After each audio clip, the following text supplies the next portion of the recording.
నమస్తే అన్న, అందరికీ నమస్కారం. కువైట్ పైన నిన్న ఇరాన్ చేసిన దాడుల గురించి రక్షణ మంత్రిత్వ శాఖ కీలక ప్రకటన చేసింది. కువైట్ రక్షణ మంత్రిత్వ శాఖ అధికార ప్రతినిధి కల్నల్ సౌద్ అబ్దుల్ అజీజ్ అల్ అత్వాన్ గారు నిన్న సాయంత్రం నుంచి ఇప్పటి వరకు కువైట్ సాయుధ దళాలు ఒక బాలిస్టిక్ క్షిపణి మరియు 5 క్రూయి క్షిపణులు మరియు 33 డ్రోన్లను గుర్తించి అడ్డుకున్నాయని చెప్పేసి ఆయన ప్రకటించారు. ఇరాన్ దాడులు అనేక కీలక మరియు పౌర సౌకర్యాలను లక్ష్యం చేసుకుందని, దాడుల శిథిలాలు కువైట్లోని పలు ప్రాంతాలలో పడి ఆస్తి నష్టాన్ని కలిగించాయని ఆయన తెలిపారు.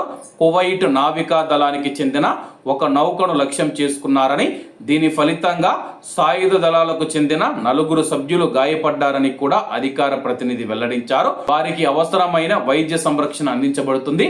గాయపడిన 4 సభ్యులు ఎవరైతే ఉన్నారో వాళ్ళను హాస్పిటల్కు తరలించి చికిత్స అందిస్తూ ఉన్నట్టు తెలిపారు. వారి పరిస్థితి నిలకడగా ఉందని సమాచారం. కువైట్ భద్రతను కాపాడటానికి మరియు కువైటీ పౌరులు మరియు ప్రవాసుల భద్రతను నిర్ధారించడానికి సాయుధ దళాలు ఉన్నత స్థాయి సంసిద్ధతను పాటిస్తూ తమ విధులను సమర్థవంతంగా నిర్వర్తిస్తూనే ఉంటాయని చెప్పేసి ఆయన ధృవీకరించారు.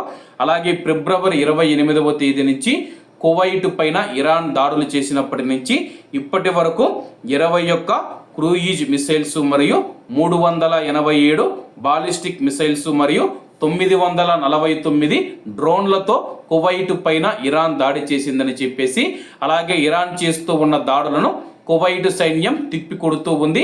ఎయిర్ డిఫెన్స్ సిస్టమ్ యాక్టివ్లో ఉందని చెప్పేసి కువైట్లో ఉన్న ప్రజలు ఎవరూ భయపడవలసిన అవసరం లేదు.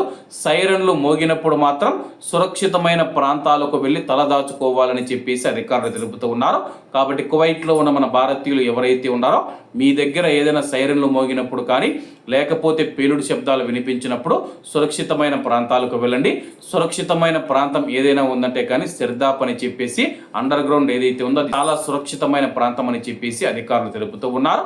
కాబట్టి అందరూ బాగుండాలి, అందులో మనం ఉండాలి. అందరికీ నమస్తే అన్న, జై హింద్.